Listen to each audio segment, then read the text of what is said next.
করেছেন, তাই আমার সাথে এমন হলো। ওই ব্যক্তি যদি এমনটা না করতেন তাহলে আজ আমি ওই স্থানে পৌঁছতে পারতাম।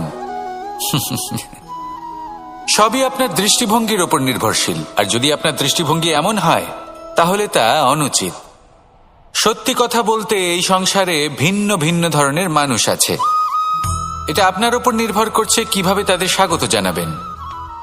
একবার ভাবুন, আমি আমার দুটো হাত সামনে নিয়ে এলাম, দুটো মুঠো খুলে দিলাম। দুই প্রকারের মানুষ আসবেন, কিছু না কিছু দিয়ে যাবেন।